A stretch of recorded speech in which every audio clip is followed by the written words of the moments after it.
Hey everyone, and welcome back for another deep dive. Always exciting to jump into a new topic. Definitely. Today we're going to be tackling the European Innovation Council's work program for 2025. Oh, very cool. Yeah. So this documents kind of their game plan for how they're going to be funding all the really cool tech and innovations in Europe over the next few years. Sounds like a fascinating roadmap. It is. And it is a bit of a beast. It clocks in at 172 pages. Wow. Yeah. Quite the read. A dense read, too. It's a PDF full of all these technical details, but we're going to break it down for you today. Still it down. Exactly. And highlight the most interesting and relevant parts, I think. Sounds good. Yeah. So before we jump into the specifics of the program itself, I think it's helpful to understand the bigger picture of what the EIC is all about. Okay. Right. So the EIC is actually part of Horizon Europe, which is the EU's key funding program for research and innovation. Okay. So it's kind of like the big umbrella, and the EIC is one of the instruments under that umbrella. And it plays a really crucial role in supporting the EU's strategic goals in key technology areas. Makes sense. Yeah. So what's really interesting about the EIC is that they're not just looking to fund one-off projects or give out grants and then say, okay, good luck, you know. Right. They're really focused on supporting this entire innovation cycle from the very first spark of an idea Oh, wow. all the way to getting a product or a service ready for market. So they're in it for the long haul. They're in it for the long haul, exactly. That's cool. Yeah, and they have a structured approach to doing this, and that's where these four main funding schemes come in. Okay. So we've got the EIC Pathfinder, the EIC Transition, the EIC Accelerator, and then the EIC Strategic Technologies for Europe platform, which they have helpfully shortened to STEP. Catchy. And it's that scale-up call. I see. Yes. So Okay, so 4 different schemes, each targeting a different stage of the innovation journey. exactly. That's pretty comprehensive. It is. It's very impressive. So why don't we start with that very first stage and talk about the EIC Pathfinder? Okay, sounds good. Yeah, so what's the deal with the Pathfinder?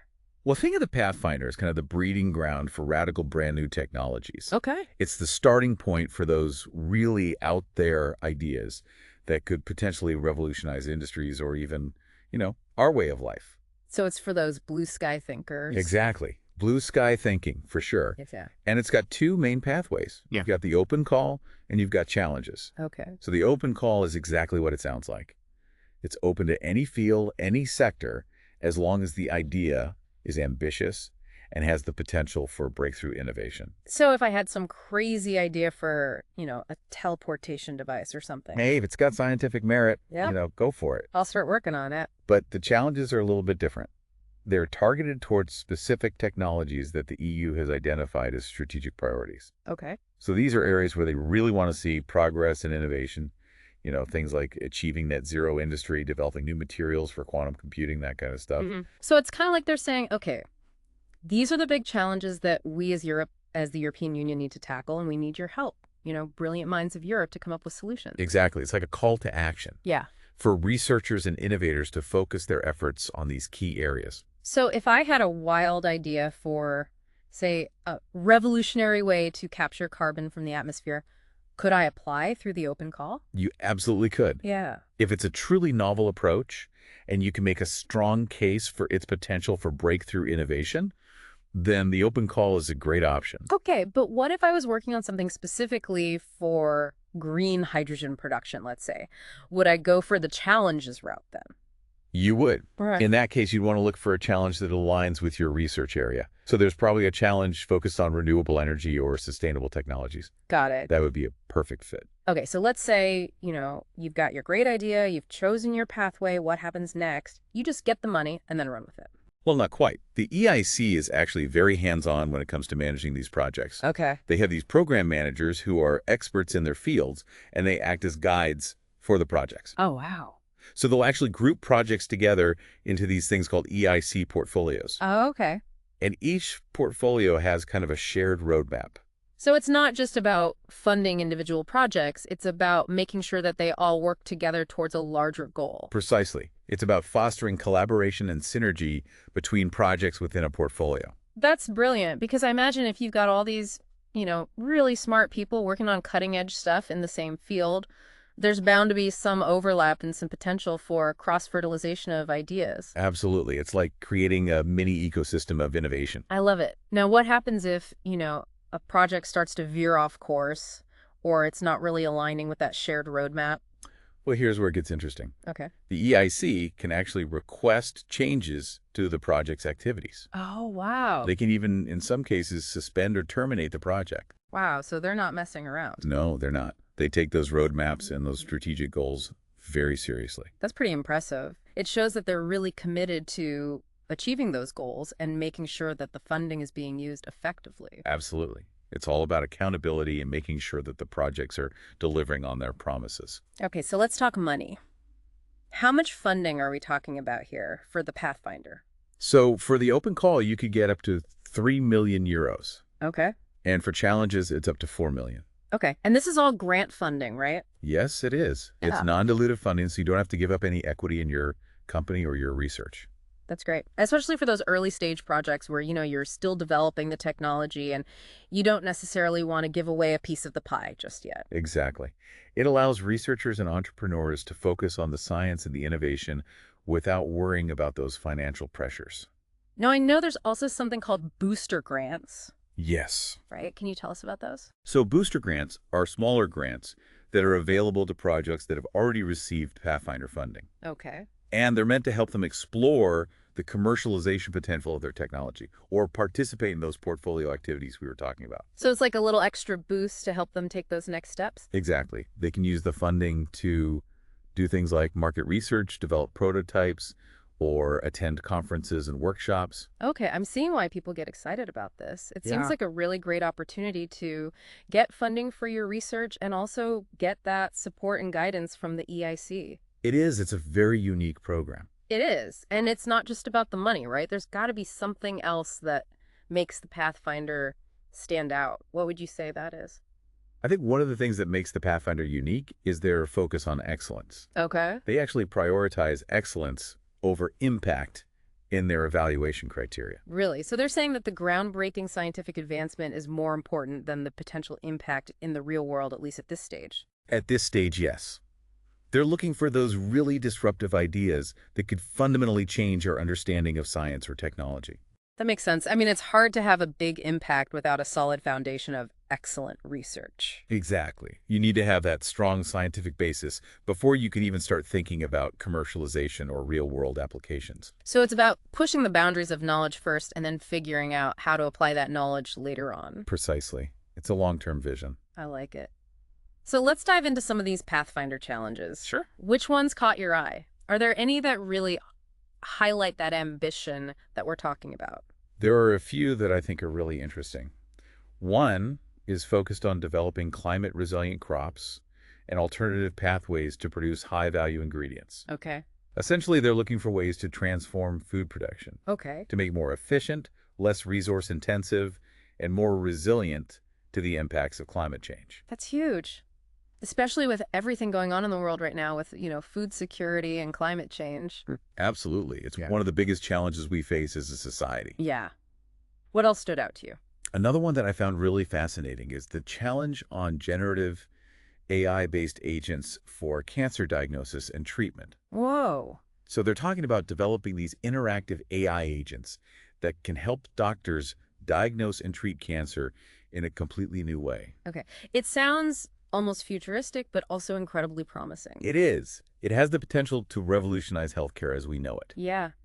Are there any other challenges we should highlight?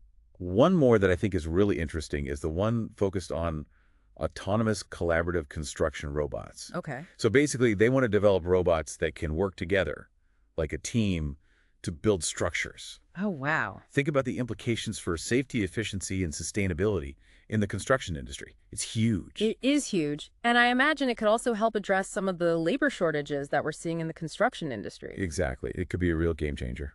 Wow. So from food security to healthcare to construction, it sounds like the Pathfinder is really tackling some pretty big challenges. They are. It's all about those grand challenges that have the potential to make a real difference in the world. I love that. Okay, so we've got the Pathfinder funding those early breakthroughs, but Yeah. what happens after that? What happens when those groundbreaking technologies start taking shape and they need a little bit more help to mature and evolve? That's where the EIC transition comes in. Okay, so tell us about that. Well, the EIC transition is all about bridging that gap between research results and market-ready innovations. So taking those cool ideas from the lab and making them work in the real world. Exactly. It's about refining the technology, sharpening the business idea, and getting everything ready for investment and market launch. Okay, so it's kind of like that stepping stone between the research phase and the commercialization phase. Precisely.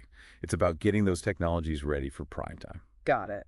Now, what kind of projects are eligible for transition funding? Well, they usually build on previous EIC Pathfinder projects, or something called ERC Proof of Concept grants, Okay, which are grants that help researchers explore the commercial potential of their research. I see. And what kinds of pathways does the transition program support? It supports a variety of pathways, including collaborative projects between SMEs, research institutions, and even potential users of the technology. So it's not just about the researchers anymore, it's about bringing different players together to make sure that the innovation is on the right track. Exactly. Mhm. It's about building those ecosystems of innovation and bringing different perspectives to the table. What I find really interesting about the transition program is that it encourages new participants to get involved even if they weren't part of that original research, You're right. It's not a closed club. especially startups and SMEs. Yeah, Which makes sense because they're often the ones who are best equipped to take those technologies and turn them into actual products and services. absolutely. They Yeah. bring that entrepreneurial spirit and that market knowledge to the table. So it's really about creating those win-win partnerships where everyone benefits. Exactly. It's about creating a virtuous cycle of innovation. I like that. Now, what about the evaluation criteria for transition funding? Is it similar to the Pathfinder? It is. They're still very focused on excellence and impact. Okay. They want to see that the project is scientifically sound and that it has the potential to make a real difference in the world. So it's not just about having a cool technology, it's about showing that it can actually solve a problem or meet a need in the market. Precisely. It's about making sure that the innovation has real-world value. Okay, so we've got the Pathfinder for those early breakthroughs, then we've got the transition to help those innovations mature and get closer to market. What happens next? That's where the EIC Accelerator comes in, and this is where things get really exciting. Okay, I'm intrigued. Tell me more. So the EIC Accelerator is specifically designed to help companies bring those innovations to market and scale up their operations. Okay, so this is where those innovations really start to come to life. Exactly. It's about turning those great ideas into thriving businesses. And who is the accelerator targeted towards? Is it just for startups or? It's primarily for SMEs, startups, and in some cases, small mid-caps. Okay. So basically, companies that are still in those relatively early stages of growth, but have a lot of potential. Got it. And how does the accelerator support these companies? They have two main support options, grant only or blended finance. Okay, can you explain the difference between those? Sure. So grant only is pretty straightforward. It's a grant that you don't have to repay. Okay. But blended finance is a combination of grant and an investment. Oh, interesting. So you get some money that you don't have to repay, and then you also get an equity investment from the EIC fund. So it's kind of like having the best of both worlds. It is. It Yeah. gives companies a lot of flexibility. Yeah, and I imagine that equity investment can be really helpful for those companies that are, looking to really scale up and grow quickly. Absolutely. Yeah. It can give them the capital they need to expand their team, develop their product, and reach new markets. Now, you mentioned that there are two ways to apply for the accelerator. Yes. The open path and then the challenges. Right. Just like the Pathfinder. So even at this stage, companies have the option to either, pursue their own vision or contribute to solving those specific EU-level challenges. Exactly. They have the freedom to choose the path that best aligns with their goals. That's great. Now, what else makes the accelerator unique? Is there anything else that companies should know before applying? Well, one thing that's important to understand is that the accelerator uses a two-step application process. Okay, how does that work? First, you submit a short proposal, Okay, and if that's successful, you're invited to submit a full proposal. I see. But here's the really cool part. They offer coaching support to help companies develop their business plans and refine their proposals during that process. Oh, wow. So it's not like they just throw you in the deep end and say, oh, I swim. No, they actually provide a lot of guidance and support. That's really helpful, especially for startups that might not have a ton of experience navigating these kinds of applications. Yeah. Exactly. It can be a really valuable resource. So you submit the full proposal, then what? Well, then the experts evaluate the proposals remotely, and the companies that pass that stage are invited to an interview with an EIC jury. Okay. So it's kind of like a Dragon's Den or Shark Tank situation. I was just going to say that It sounds intense. It can be, but it's also a great opportunity for companies to really showcase their innovation and their vision. And I imagine that face-to-face interaction with potential investors can be really valuable. It is. It's a chance to build relationships and make a lasting impression. Okay, is there anything else that companies should know about the accelerator before applying any kind of like insider tips? One thing that might surprise people is that even if a company is selected for blended finance, Hmm. meaning they're in line for both grant funding and an investment, Yeah. the EIC fund can still decide not to invest after doing their due diligence. Oh, really? Yeah, So it's not a guarantee. it's not. And if that happens, the grant agreement can actually be terminated. Wow. So they're really serious about making sure that the companies they invest in are truly ready for market and have a viable path to success. Absolutely. They want to make sure that their investments are going to make a real impact. Okay, that makes sense. So let's talk about some of those accelerator challenges because I know they cover some really interesting areas. What are some that highlight those strategic areas that the EU is focused on? One that caught my eye is the challenge on advanced materials for key enabling technologies. Okay. It's all about strengthening Europe's role in developing those advanced materials, particularly in areas like energy, mobility, electronics, and construction. So it's clear that the EU wants to be a leader in those crucial sectors. Absolutely. Yeah. They want to make sure that Europe has a strong foundation in those key enabling technologies. Makes sense. Mm. What other challenges jumped out at you? Another one that's really interesting is the one on novel food systems. Okay. So this is all about supporting innovations that can make food production more sustainable. Less environmental impact, more efficient use of resources, that kind of thing.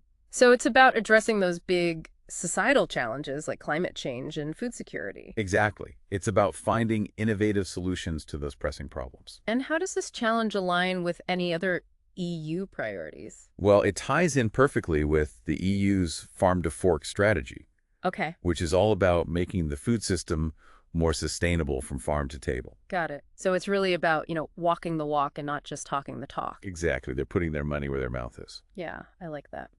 Are there any other accelerator challenges we should mention? Yes, there's one that's focused on European value-driven, trustworthy AI. Okay. This is really interesting because it highlights the EU's commitment to developing AI that is ethical, responsible, and aligned with European values. So it's not just about the technology itself, it's about making sure that it's used for good. Exactly. It's about ensuring that AI benefits society without creating unintended consequences. And what are some of those European values that they're talking about? Things like human dignity, privacy, transparency, fairness, those kind of things. So it's about making sure that AI is developed and used in a way that respects fundamental rights. Precisely. It's about putting people at the center of AI development. Okay. Are there any other accelerator challenges we should mention before we move on? One more that I think is really interesting is the one on innovative in-space servicing operations, robotics and technologies for resilient EU space infrastructure. Wow, that's a mouthful. It is. It's a long title, but it's basically about developing technologies that can service and repair satellites in orbit Whoa. and make the EU's space infrastructure more resilient. Oh, okay, so they're thinking big. They are. Space is becoming increasingly important, and the EU wants to make sure that it has a strong presence in that domain. So it's about maintaining that strategic autonomy in a really critical area. Exactly. It's about securing Europe's place in the space race. Okay, so we've covered the Pathfinder Transition and Accelerator, which are all fantastic programs, but there's one more funding scheme we need to talk about, right? Yes, we do. The EIC Strategic Technologies for Europe platform, or STEP Scale Up call. That's the one. This one's for the big players. Okay, so tell us about that. So this program is specifically targeted at companies that are seeking significant funding rounds in critical technology areas where the EU wants to reduce its strategic dependencies.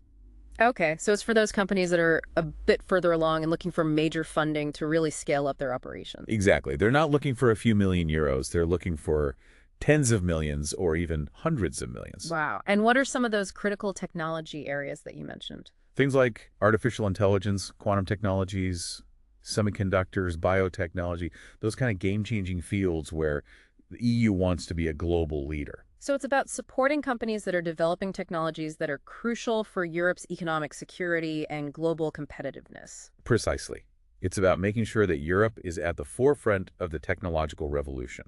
Okay, now what are some of the key things that companies should know about the STEP Scale Up call? Well, one crucial eligibility detail is that Applicants have to demonstrate that the EIC investment will act as a catalyst for even larger funding rounds. Okay. So they need to show that the EIC's investment is going to attract even more funding from other sources. So it's about leveraging that initial investment to create a ripple effect in the market. Exactly. It's about maximizing impact and creating a snowball effect. You like that. Now, what about the investment structure for this program? Is it grants, equity loans? How does it work? This program focuses on equity-only investments. Okay. So the EIC is basically taking a stake in the companies they invest in. And what's the typical investment range? The minimum investment is 10 million euros and the maximum is 30 million. Okay, so we're talking about some serious money here. They are. This is for companies that are ready to go big. Now, you mentioned earlier that this call is all about strategic autonomy. Can you elaborate on that? What does that mean in practice? Well, one important detail is that companies that receive funding under this call cannot be controlled by entities from non-associated third countries. Okay. So basically, they need to be European companies. That makes sense. I mean, if the goal is to reduce Europe's strategic dependencies, Exactly. then it wouldn't make much sense to invest in companies that are controlled by entities outside of Europe. Precisely. It's Yeah. about keeping those key technologies under European control. Now, speaking of control, you mentioned something earlier about economic security safeguards. Can you Right. tell us a bit more about those? Sure. So the EIC is aware that in some cases, their investments could potentially pose a risk to the EU's strategic interests or security, Okay. particularly in those sensitive areas like AI, quantum technologies, semiconductors, biotechnology. Yeah, those are some pretty sensitive areas. They are. So to mitigate that risk, they include specific safeguards in their investment agreements. Okay, what kind of safeguards are we talking about? Well, it varies depending on the specific company and the investment, but generally speaking, there are restrictions on doing business with entities on sanction lists Okay. or in countries that don't cooperate on tax matters. So they're making sure that their investments aren't being used to support activities that could harm the EU's interests? Exactly. It's about protecting the EU's assets and its technological independence. And those safeguards are spelled out in detail in the investment agreement. They are. So companies know exactly what they're signing up for. That's good, so they're not caught off guard later on. Right.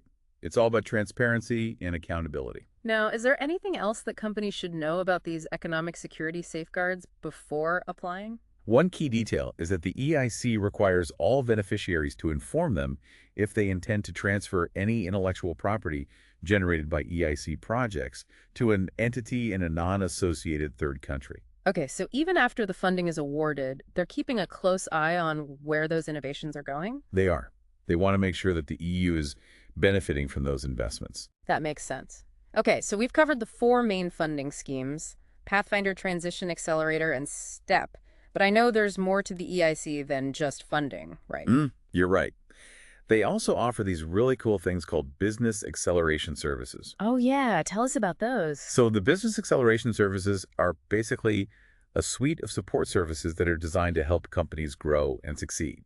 Okay. And they're available to all EIC beneficiaries, as well as other eligible organizations, including those that are applying for EIC Accelerator funding. Oh, that's great. So even if you haven't received funding yet, you can still benefit from these services. Exactly. They want to support companies at every stage of their journey. Now, what kind of services are we talking about? Well, they offer a wide range of services, including business coaching advice, networking opportunities, access to investors, testing facilities, and even training on things like ESG reporting. Wow, that's a lot. It's like a toolkit for entrepreneurs. It is. It's everything you need to build a successful business. Now, you mentioned ESG reporting. Can you tell us a bit more about that? Because I know that's becoming increasingly important for companies these days. Absolutely. ESG stands for Environmental, Social, and Governance. Okay. And it's basically a framework for measuring a company's performance in those three areas. So it's about making sure that companies are operating sustainably, ethically, and responsibly. Exactly. And it's becoming increasingly important for attracting investors and customers. Yeah, people want to do business with companies that are doing good in the world. They do.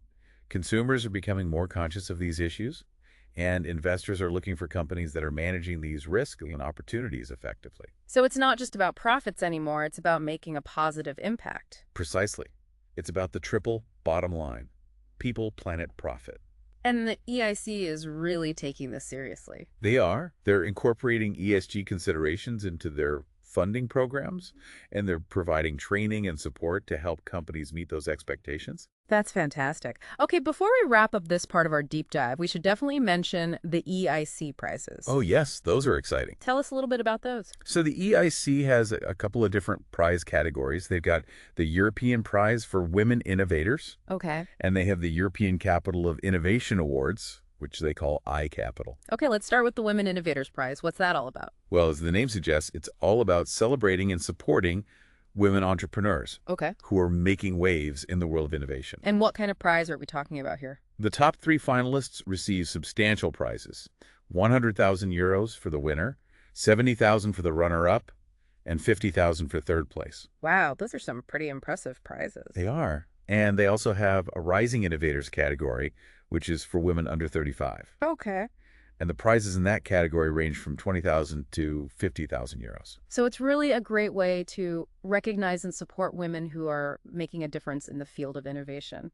Absolutely. It's about showcasing their achievements and inspiring other women to follow in their footsteps.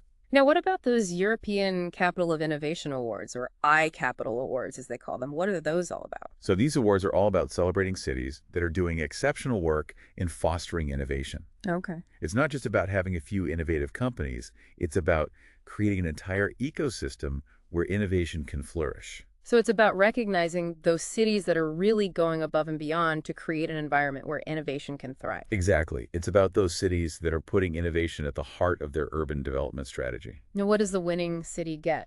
Bragging rights Okay. and a cool 1 million euros. Wow, not bad. Not bad at all.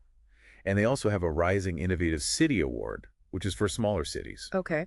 And that comes with a prize of 500,000 euros. That's fantastic. I bet that kind of recognition and funding can be a real game changer for these cities. It can. It helps them attract investment, talent, and attention from all over the world. So it's a real virtuous cycle. Exactly. Yeah. It's about creating a positive feedback loop Yeah. where success breeds more success. I love it. Well, it seems like we've covered a lot of ground in this first part of our deep dive into the EIC work program for 2025. We have. From those early stage breakthroughs funded by the Pathfinder to those market-ready innovations supported by the accelerator and everything in between. It's an impressive program. It is, and it really seems like the EIC is playing a vital role in shaping the future of European technology and innovation. Absolutely. They're at the forefront of this movement. Yeah, they're really pushing the boundaries and supporting those who are doing the same. And we've only just scratched the surface. We have. Welcome back to our deep dive into the EIC work program for 2025. It's great to be back. Last time we explored those different funding schemes, the Pathfinder, the transition, the accelerator, all that. Right. We got a good overview of kind of the lay of the land. Exactly. But now it's time to zoom in a little bit and look at some of those crucial details that are kind of hidden within those 172 pages. Ooh, the fine print. The fine print, exactly. Uh-huh. Because those little details, they can really make or break an application. Oh, they definitely can. Yeah. Especially if you're, new to this whole world of EU funding. Right. It can be a bit overwhelming. It can.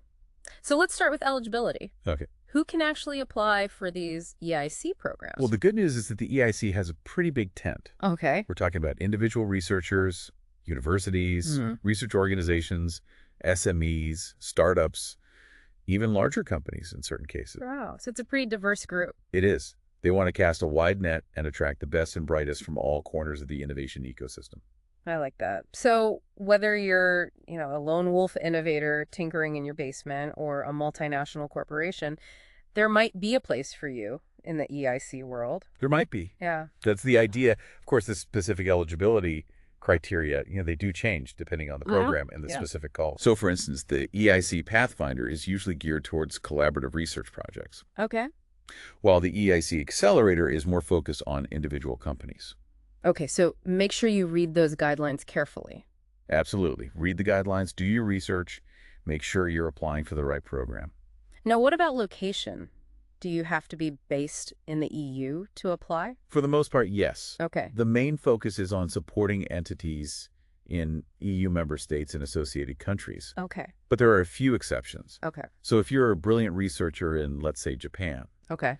there might still be a chance to get involved with an EIC project. Okay. The EIC recognizes that international collaboration is important, Right. and they do have provisions for involving entities from non-associated countries in certain cases. Okay. But generally, the lead applicant, or most of the partners, usually need to be based in an eligible country. Got it. So let's say, you've got this amazing idea, you're eligible, you found the perfect EIC program to apply for, you're all set, what's next? What do you need to do to actually make a compelling case for your project? Well, now you need to understand what they're looking for. Okay. Because the EIC is very selective. Right. You have to make sure that your proposal really hits all the right notes. There's no point in putting in all that work if your proposal isn't what they're looking for. Exactly. You need to make sure that you're speaking their language and that you're addressing their priorities. Okay, so what are those key evaluation criteria? Well, there are three main things that they look at across most of the EIC programs: Okay. excellence, impact, and quality, and efficiency of implementation. Okay, so those are the three pillars of a successful proposal. Those are the three pillars. Yeah, Keep, good. keep those in mind as you're crafting your application. Okay, let's break this down a little bit, starting with excellence. What does that actually mean in the context of an EIC proposal? Well, it's all about the scientific and technological quality of your proposal. Yeah. Okay. They're looking for groundbreaking ideas, novel approaches, and a solid track record in research and development. So you need to show that your innovation is truly new and ambitious, and that it has the potential to really push the boundaries of what's possible. Exactly. It's not enough to have a good idea. Right. You need to demonstrate that it's grounded in solid science and that you have a clear plan for achieving those ambitious goals. So it's not just about being a dreamer, it's about being a doer, too. Exactly. It's about having both vision and execution. Now, what about impact? What are they looking for there? Impact is all about demonstrating those real-world benefits of your innovation. Okay. What kind of difference will it make in the world? Right. Will it create new markets? Yeah. Solve pressing societal problems? Improve people's lives. Those are the big questions. Those are the big questions. They want to see that clear connection between your research and tangible, positive outcomes that benefit, the economy, society, or the environment. So it's not innovation in a vacuum. It's about innovation that makes the world a better place. Precisely. It's about making a real difference. Okay, so we've got excellence, we've got impact. What about that third criterion, quality and efficiency of implementation? What does that one involve? Well, this one's all about showing that you have a realistic plan to make your project a reality. Okay. It's about having a clear timeline, a solid budget, and a team with the right expertise to deliver on those goals. So you need to convince them that you're not only a visionary, but you're also a doer. You can actually make it happen. Exactly. You need to show that you can walk the walk. Now, are there any other criteria that might come into play depending on the specific program or the call? Yes, some funding schemes might have additional criteria on top of those three. Okay. So, for example, the EIC Accelerator puts a lot of emphasis on the team and the market potential of the company. Okay. So they want to see that you have a strong management team, a viable business model, and a clear strategy for growth and market penetration. So it's a really comprehensive evaluation looking at the science, the market, and the team. It is. It's about making sure that all the pieces are in place for success. Now let's talk about something that I know can be a bit of a headache for applicants' intellectual property rights. Ah, yes, the IP minefield. Exactly. Yeah. So what are the key things to know about intellectual property rights when it comes to EIC funding? Well, the good news is that the work program lays it out pretty clearly. Okay. The general principle is that applicants keep ownership of any intellectual property rights that they bring into a project. Okay. But the project agreement will spell out how any IP that's generated during the project will be managed and shared. Okay, so it's kind of like, what's yours is yours, but what we create together, we need to figure out how to share. Exactly. It's about finding a fair and equitable way to manage those IP rights. So let's say a research project leads to a patent. Okay. How is ownership determined in that case? That would depend on the agreement between the project partners. Okay. The EIC encourages collaboration and knowledge sharing. Right, but they also understand the importance of protecting intellectual property. Right. And making sure that innovations can be commercialized. So it's about finding that balance. Finding that balance, exactly. Now, what about for companies that are receiving investment from the EIC fund? Well, in those cases, the EIC might add specific provisions to the investment agreement to protect their interests. Okay. Especially in those strategically important sectors. So they're making sure that those investments are protected and that they contribute to the EU's overall goals. Exactly. They want to see a return on their investment. Now, there's another area that's becoming increasingly important for companies these days when it comes to funding, and that's ESG, environmental, social, and governance consideration. ESG. Yes, it's the hot topic right now. It is. Investors and consumers alike are increasingly looking for companies that are not only profitable, but also sustainable and ethical. They are. It's not just about the bottom line anymore. Exactly. Yeah. People want to see that you're making a positive impact on the world, not just, lining your own pockets. It's about doing well by doing good. I like that. And how does the EIC address these ESG considerations in the work program?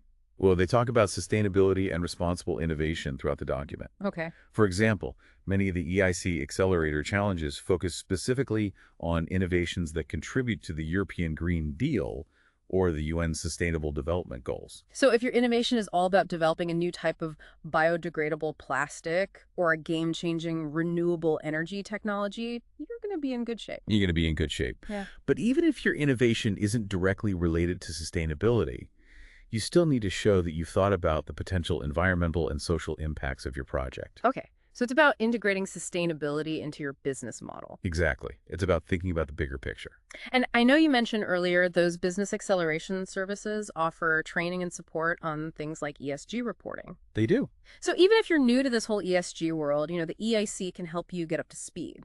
Absolutely. Yeah. They have resources to help you navigate this complex landscape. Okay, so we've covered eligibility evaluation criteria, intellectual property, ESG considerations. What other essential details do applicants need to be aware of? Well, one thing that often trips people up is the application process itself. Okay. It can be quite complex, Right. with multiple stages, tight deadlines, and, specific formatting rules. I imagine that can be quite intimidating, especially if you're new to applying for EU funding. It can be. There's definitely a learning curve. So what's your advice to potential applicants? Well, my advice is to always read the guidelines carefully Okay. and make sure that you understand every step of the process. Don't just skim them. No, don't skim them. Take your time. Take your time, dot your I's, cross your T's. Exactly. And don't assume that the process is the same as it was last year. Right. The EIC is constantly evolving, so always work with the most up-to-date information. So stay informed and stay flexible. Precisely. Any other tips you'd give to potential applicants? Yes. Get feedback on your proposal before you hit that submit button. Okay. Ask colleagues, mentors, or, experts in your field to take a look. A fresh pair of eyes. A fresh pair of eyes, exactly. Yeah. They can often spot weaknesses or things that you might have missed. That's great advice. And I imagine the EIC probably has some resources available to help applicants as well. They do. They have a help desk, and they're generally very responsive. So if you're confused about anything, don't struggle alone. Reach out and ask for help. Reach out and ask for help. Okay, so we've talked a lot about these important details, but I think there's one big question that we haven't answered yet. What does all of this mean for our listeners? Right. How can they actually get involved? That's the most important question, and that's exactly what we're going to explore in the final part of our deep dive. Okay. We're going to look at how you, our listener, can tap into this EIC ecosystem, whether you're a researcher, an entrepreneur, an investor, or just someone who's passionate about innovation. So stay tuned. Stay tuned. All right, so welcome back to our final part of this deep dive into the EIC work program for 2025. Yeah, it's been quite a journey, hasn't it? It really has. We've talked about a lot. We've explored all those funding schemes, all the rules, the opportunities. The nitty-gritty. The nitty-gritty, exactly. But now I think it's time to shift our focus to you, the listener. Yes. Let's bring it home. Exactly. Let's talk about how you can actually get involved in this whole exciting world of European innovation. Because it is exciting. There's so much happening right now. There is. And I imagine our listeners sitting there, maybe they're brimming with ideas. Maybe they're just curious and they're thinking, okay, this is all great information, but where do I fit in? Right. What's my role in all of this? Exactly. So let's break it down. Let's start by figuring out, where you stand in this whole ecosystem. Are you a researcher with a groundbreaking idea? Are you an entrepreneur who's ready to scale up your company? Are you an investor looking for promising startups? Or maybe you're just a citizen who's passionate about innovation and wants to be a part of shaping the future. So many possibilities. There's so many possibilities. So let's start with the researchers. Okay. What does the EIC offer them? Well, as we discussed earlier, the EIC Pathfinder is really the perfect launch pad for those researchers who are working on those early stage, high risk, high reward projects. Right. It's about funding those explorations into uncharted scientific territory. Those bold ideas. Those bold ideas that could potentially lead to those transformative technologies that we were talking about. So if you're a researcher who's always pushing the envelope, questioning assumptions, dreaming big, The Pathfinder can really give you that support you need to pursue those dreams. Exactly. It's about giving researchers the freedom to explore, to experiment, to take risks. And it's not just about the funding either, right? No, it's not Because the EIC also provides guidance, mentorship, networking opportunities. all of that. It's a whole package. It is. It's about fostering a supportive environment where researchers can thrive. I love that. Yeah. So through the Pathfinder, researchers can connect with other brilliant minds across Europe. They can exchange ideas. They can collaborate on projects that could potentially have a global impact. Exactly. It's about building those connections and creating those synergies that can lead to breakthrough innovations. So it sounds like a really fantastic opportunity to be a part of a vibrant research community Yeah. and to contribute to cutting-edge science. It is. It's a privilege to be a part of this ecosystem. Now, what if our listener is more of an entrepreneur, someone who's already running a company or a startup and is looking to grow? Well, that's where the EIC transition and accelerator programs come into play. Okay. Remember, the transition program is all about bridging that gap between research and market readiness. So if you've got a promising technology that needs further development and validation before it's ready for prime time, the transition program can help you get there. And then once you've got that more mature technology and a solid business plan, the accelerator can help you take it to that next level. Exactly. The accelerator is all about helping companies scale up their operations, refine their business models, and reach new markets. And don't forget, it also offers that blended finance option. Well. So it's not just grant funding, but also the potential for equity investment from the EIC fund. Which can be a game changer for companies that are looking for growth capital. Exactly. Yeah. So it seems like the accelerator provides that really comprehensive package of support to help companies turn their innovative ideas into those thriving businesses. It does. It's a very powerful tool for growth. And we can't forget about those business acceleration services. Of course not. Those are essential. Because they provide coaching, mentorship, networking opportunities, and even training on things like ESG reporting. Right? So it's like having a whole team of experts in your corner guiding you every step of the way. It's incredible how much support the EIC offers, even beyond the funding itself. They really go above and beyond. They do. Now, we've talked about researchers, we've talked about entrepreneurs. What about investors? What opportunities does the EIC offer them?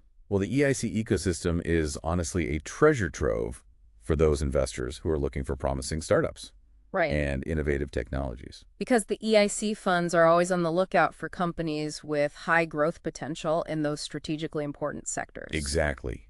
They're looking for those game-changing companies that are going to shape the future. So if you're an investor with an eye for the next big thing, the EIC can definitely connect you with some really incredible startups. Absolutely. And that rigorous evaluation process that the EIC has and their focus on investment readiness really gives investors that extra level of confidence. It's like they're doing some of the due diligence for you. Exactly. They're doing a lot of the heavy lifting. Now, we've talked about researchers, entrepreneurs, investors, but what about those people who don't fall neatly into any of those categories? Right? Can everyday citizens still get involved in the EIC ecosystem? Absolutely. The EIC believes that innovation is a collective effort, and they encourage participation from citizens from all walks of life. That's great. One way to get involved is by joining the EIC community. Okay. It's an online platform that connects innovators, entrepreneurs, investors, and other stakeholders from across Europe. So it's a place to network, to share ideas, to learn about new developments, and maybe even find opportunities to collaborate on projects. Exactly. It's a great way to plug into the European innovation ecosystem. And I imagine the EIC also organizes events and workshops throughout the year, They do. many of which are open to the public. Yes. Those events are a great way to network, learn from experts, and get inspired by the latest innovations. It's a fantastic way to immerse yourself in the world of European innovation. It is. It's a very vibrant and dynamic community. Now, before we wrap up completely, we should definitely mention those EIC prizes again. Yes, those are a great way to get recognition and support. And those European Capital of Innovation Awards, those are all about celebrating the achievements of cities, individuals, and organizations that are driving innovation forward. Exactly. They're shining a spotlight on those who are making a real difference. So they're a great source of inspiration and motivation for anyone who wants to get involved in this world. Absolutely. They show what's possible when people come together to innovate. Well, I think we've done it. We've successfully navigated this intricate world of the EIC work program for 2025. We have. We covered a lot of ground. It did. We explored the funding schemes, the rules, the opportunities, and most importantly, how you, our listener, can be a part of it all. It's all about empowering people to innovate. Exactly. But as we always say on the deep dive, the journey doesn't end here. The journey continues. It does. Now that you're armed with all of this knowledge, it's up to you to take that next step. Go forth and innovate. Go forth and innovate.